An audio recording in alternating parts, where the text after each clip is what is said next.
concert because I still had my flip phone at that time. I didn't even have an iPhone at that point. That's amazing. But yeah, it was a pretty cool experience. Yeah. That is cool. I remember I saw the first time, the only time I've seen 9 Inch, but I definitely need to go see them again, was Soundgarden's last tour. Wow. Yeah.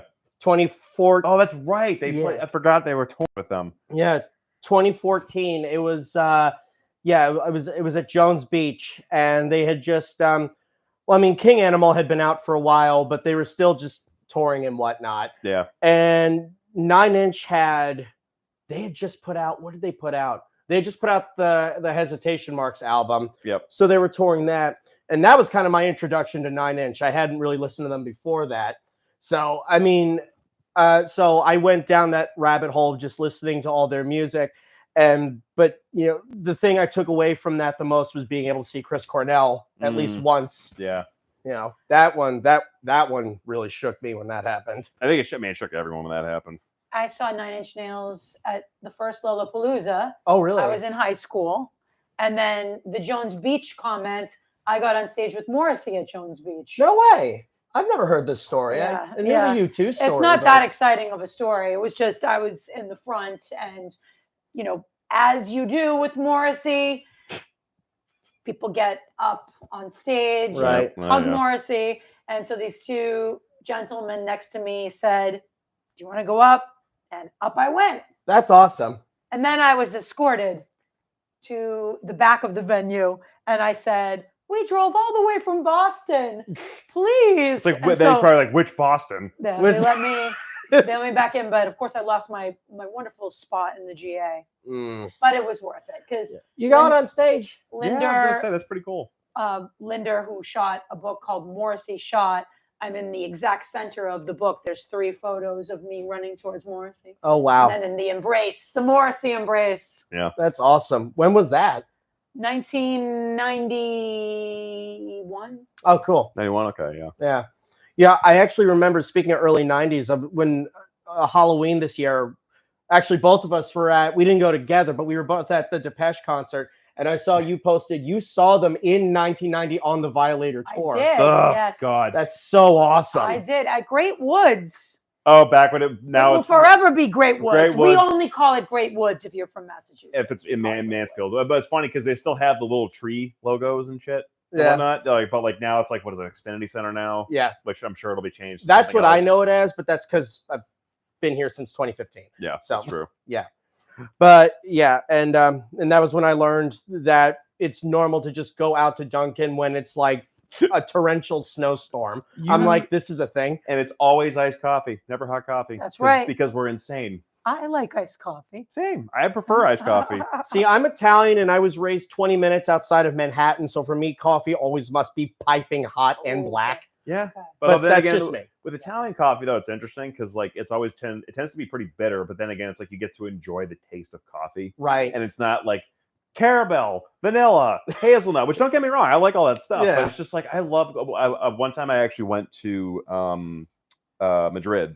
Oh yeah. And it's almost impossible to find iced coffee there. It's all hot coffee there. So like you go anywhere and you get like a nice little coffee on a plate, and I got a cafe con leche, which is just coffee and foam milk. Mm-hmm. That's all it is, and that's all I like in coffee. So it's just like I feel like I'm just experiencing like the actual bean juice, so to speak. Right. If I could make it any more unappealing with a series of words. Right. And while we're actually on the topic of like 90s, 80s bands and whatever, so you got on stage with Morrissey, and everyone watching this will know you were on stage with U2 as well. And you got to see them at the Sphere. Yeah. So like we've actually, just you and I, never got to even talk about that. Like, how was that? The Sphere is a very unique venue. Yeah. The design, the fact that U2 is completely DI.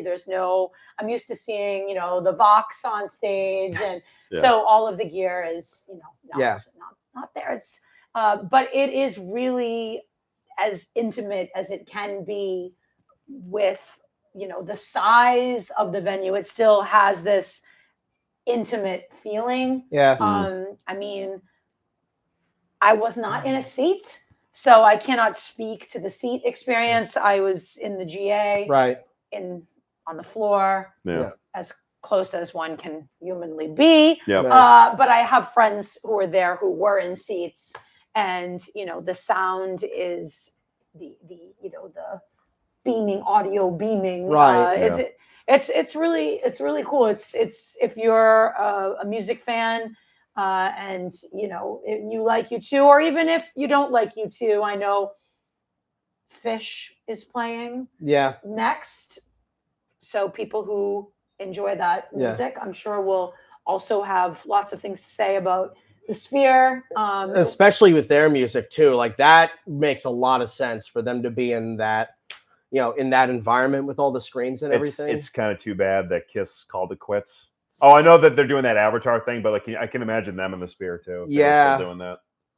Yeah. Yeah. And one thing I noticed, because I saw the hour-long interview Bono and The Edge did with I think it was Apple Music talking about it. Yeah. Like, because the screens are basically that's the show, and you have the band, the stage and the lighting setup is very, very, very minimal. Like they're just on a platform, right? Yeah. The other thing that I think is really important to note is that I feel that U2 is one of the few bands who really try to take care of their fan base, because those of us who have been long-term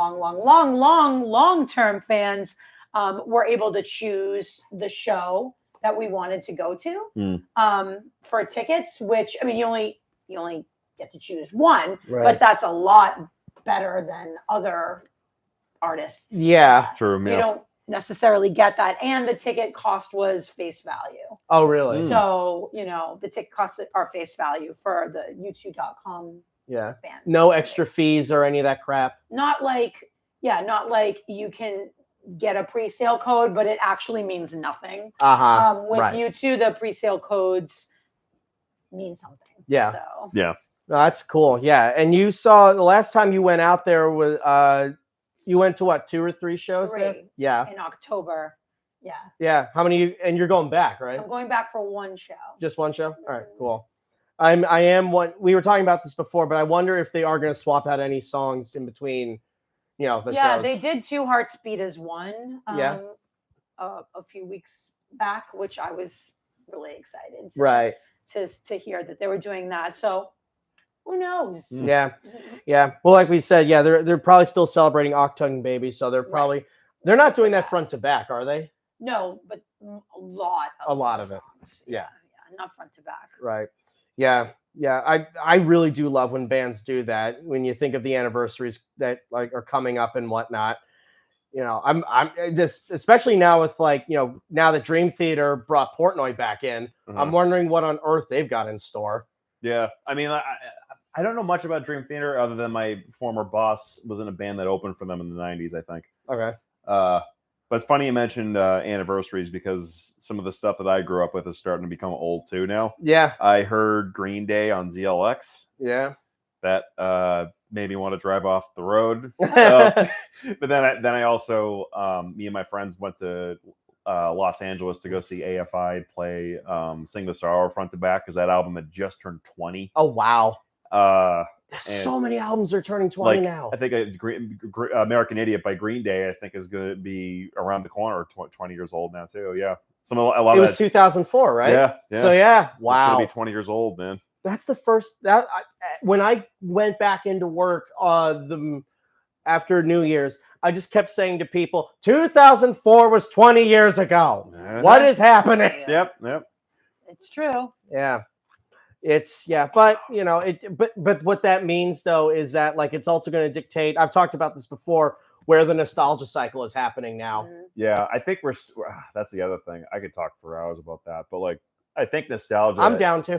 Oh no, but I mean, I think it's interesting, especially when it comes to the Boston music scene. Is I feel like there's this. I'm not trying to criticize it or anything like that, but it does seem like there is kind of this attitude in certain hemispheres where it's we want to bring back this. We want to bring back this. It's always about bringing things back and not creating new and letting life kind of just give new life to something that's new and pure, so that can then be a classic. You know what I mean? Right. And not that there's anything wrong with like, because I grew up on classic rock, man. Like the first album I ever listened to as a kid was Destroyer by Kiss. There you go. You know, so it's like, but like then also at the same time, it's just like I'm always trying to discover new stuff. So that was going with what we were saying about like go to the shows, see what new bands are doing and stuff like that.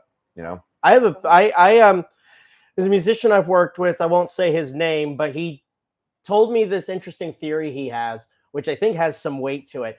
He thinks that the reason we have this cycle, this nostalgia cycle, is because, you know, every 10, 20 years, you start seeing those things that were relevant 20 years ago popping up, whether it's in your news feed or on television or on whatever platform you're listening to your music on, or certain bands will just start to bring out again those anniversary issues. Sure. Yeah. And he's saying the reason for that is because the people that start working at the record companies and the publishing places and work in A&R are of that age. They're in their 20s now. Sure, and so they want to start pumping out the stuff that they remember.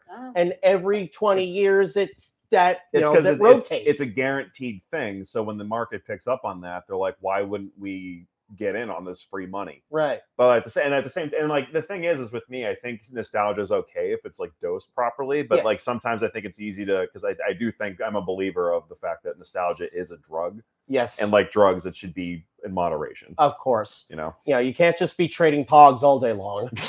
Yeah.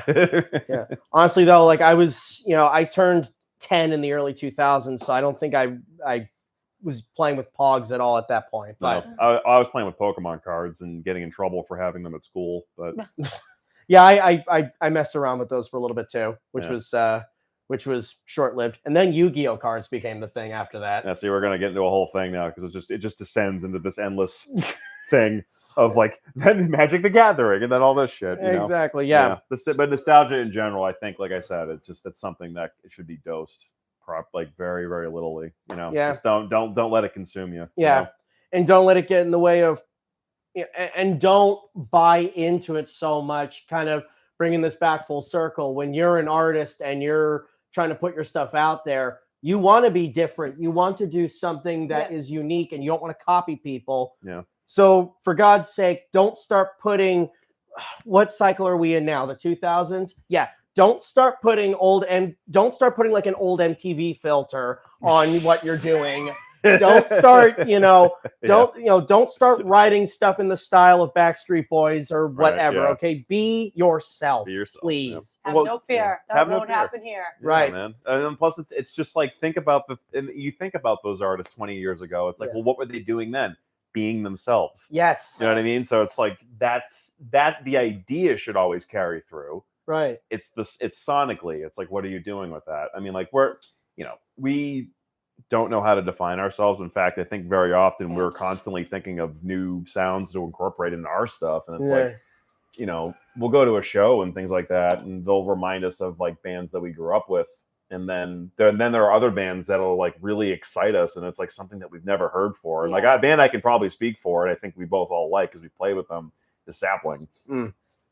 They're just wonderfully out of their minds, and like every show of theirs is just so fucking cool. Yeah. And like that kind of thing inspires us. It's like when we see people that are doing something actually unique and not just saying that they're unique. Right, exactly. And I think what's cool too is that like while I was trying to make a description for this when I was getting ready to put it out, I was trying to think of how do I describe you guys, because there is so much in there.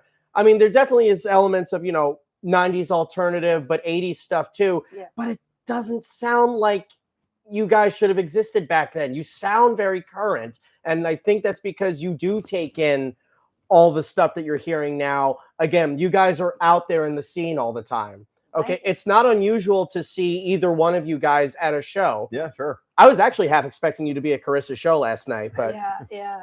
But I've seen you there before tons of times. And I'm always seeing on your social media, you're always posting that you're at some show. You're always at some show. Yep. I remember I noticed, but we didn't get to talk when Greg Pisciotto came to town. I'm like, yeah, he's here. yeah, man. Like I'm a big Dillinger Escape Plan Me fan, too. and like he's a good example of someone that he started off in the hardcore, like metalcore, mathcore, heavy metal scene. Yeah. And then he did the Black Queen, which was like dark wave, inspired by like Depeche Mode and things like that.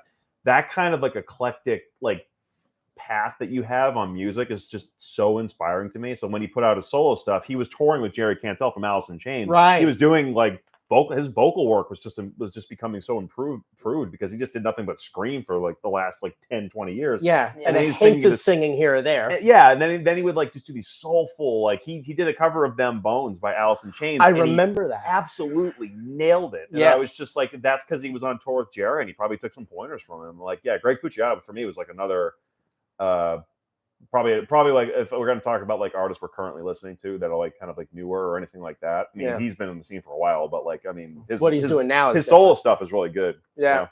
Yeah. And yes, Bitchin' does describe Gretchen Shae and the Middle Eight. Absolutely. Bitchin'? Yes, Bitchin'. Yeah. We got to put that in our bio now. You should.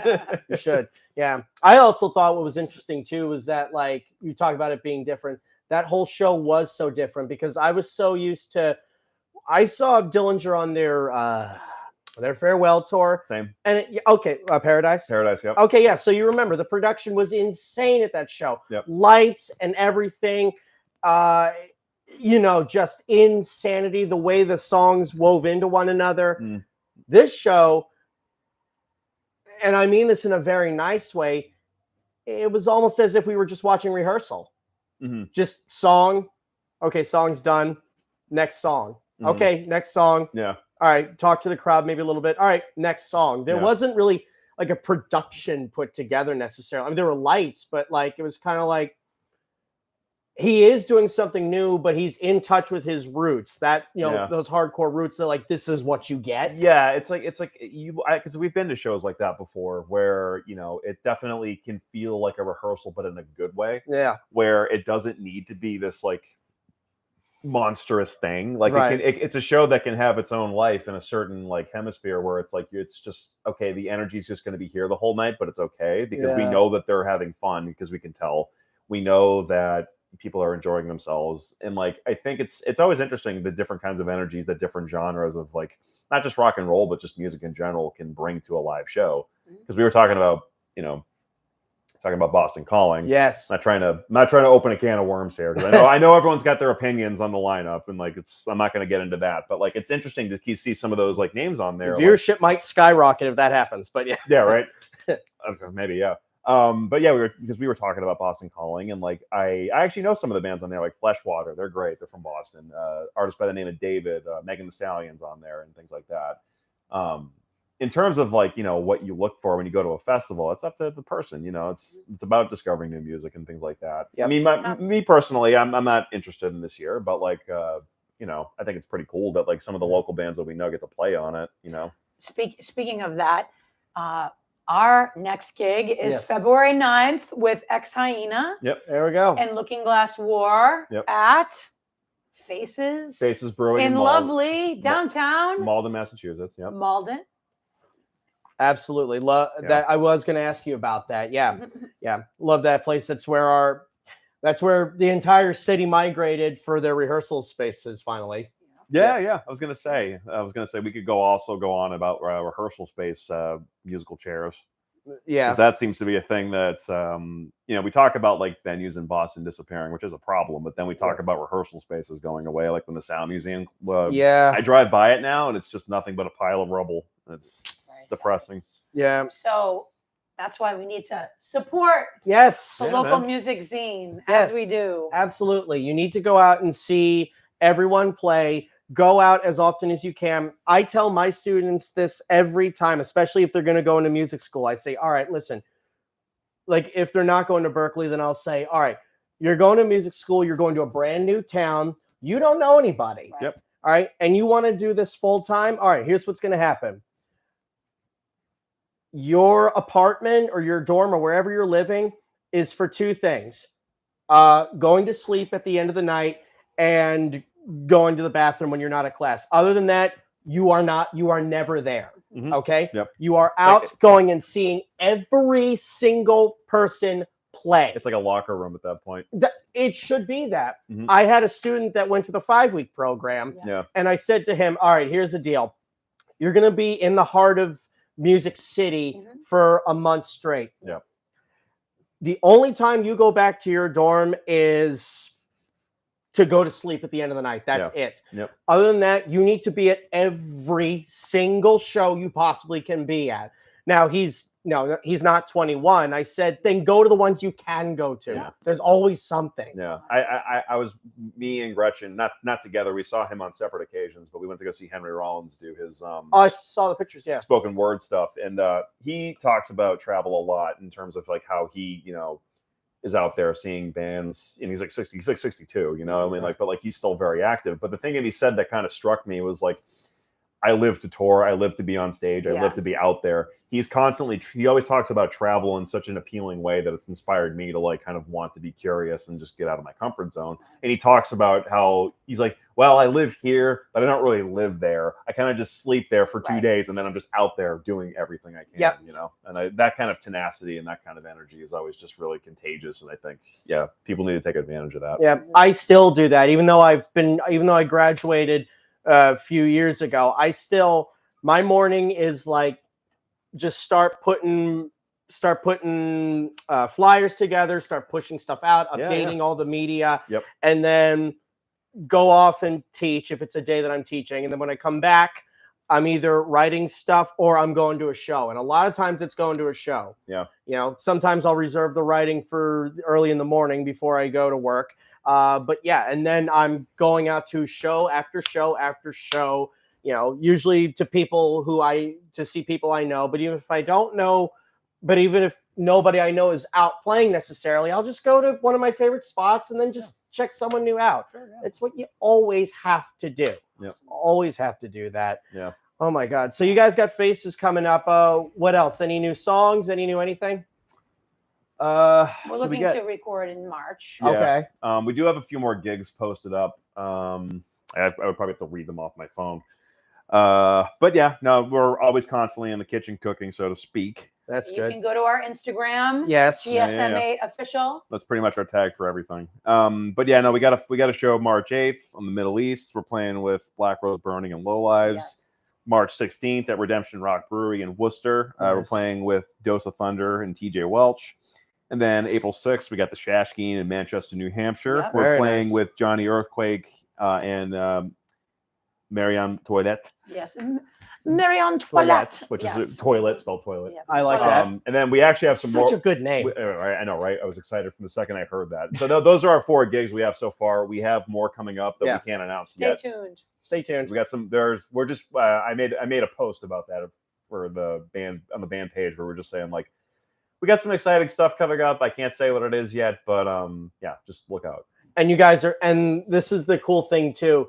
So many people will say, great, exciting stuff coming up. Yeah. 1 year later. Yeah. Yes. Oh my God. So we have a running joke where it's like anytime we see the words big things coming, and we're just like, all right, how big are they? Like really mean what you're saying. Like we shot a music video. It'll be out in 2 years. Great. Yeah. Like I said, we were talking about like attention span and things like that. You really got to just have all your shit together first, and then you got to dose it out, Yeah. But like I get it because you're excited and you want to show what you're working on. I get that. Yeah. Like we didn't tell people we were doing Skeleton Closet when we were filming it. Right. And I've made this mistake too. You tell people I got this really like you do have something that you're going to put out that's huge, and you announce it but you haven't finished the damn thing yet, and you haven't put it into your website or whatever. Yeah. Like I've announced that like a music video is about to happen, but we haven't shot the freaking thing yet. Yeah. And then I'm just like, I'm scrambling the night before, like, oh, why didn't I? And it's like, okay, lesson learned. Make tough. The announcement after you finish them. It is difficult. I will like because when we're working on stuff, it's like we get excited too. Yeah. We want people to know what we're doing. Right. But at the same time, we're cool with just laying low now, and we're just you'll see it when you see it. Yeah. Exactly. That's the important thing. Yeah. So yeah, you can follow them at all the handles that they just listed. I think It says here that you guys are currently watching the stream, so that's great. I was actually posting a new link because I know the YouTube stream shit the bed, so that's why I was updating people while we were having the interview. That's how on top of social media I tend to be. Yeah, that is very annoying that the YouTube thing fell through. Why does it's okay. You always edit. We You always edit it when you post. Well, we were talking before about how unprofessional it is when the live link isn't working. But I promise I tested it a million times. Instagram was. We still got Instagram, and that you can always We should say thank you to Max for having us. Thank you for coming. This was awesome. Thank you to the viewers, subscribers of Max. Thank you. Yeah, for thank you guys. tuning in and especially if you don't know who we are. Commenting. Not you, Ronan. You don't count. No. Ronan, we love you. We love you. And he filled us in on some historical perspective. As always. Which was great. From beyond the screen. Yes. Hopefully we'll see some of you at Faces February 9th. Yeah, we'll be out there, man. Be there. Yep. Yeah, we're playing on the 10th, but we'll definitely try to make it out there. So if you can. Yeah, man. You can. Yeah, we're playing Cantab. It's our first time there. I'm excited. Ooh. Oh, nice. Right. We played there before. Yeah. Yeah, it's gonna be a good time. We got a whole bunch of stuff coming up. Anyway, all right, everyone, thank you for tuning in. This has been a lot of fun. Make sure to follow Gretchen Shae and the Middle Eight at all their social media. And if you don't, I will find you. I go to every single show, so I will find you. Anyway. Yep. Cool. Thank you for tuning in. And announcements about the next podcast will be up momentarily. So thank you and good night, even though it's not dark yet. Thank you guys so much. We appreciate you. The mic on my phone. This is still rolling. I know. See all this funny stuff. Yeah, right. This is the magic of editing, my friend. Yes, indeed. And now, we share that, and then we turn this off. Guys, thanks so much for coming and doing this. This was a lot of fun. Yeah, Man. Oh, dude. So are you gonna post that on the YouTube? Do you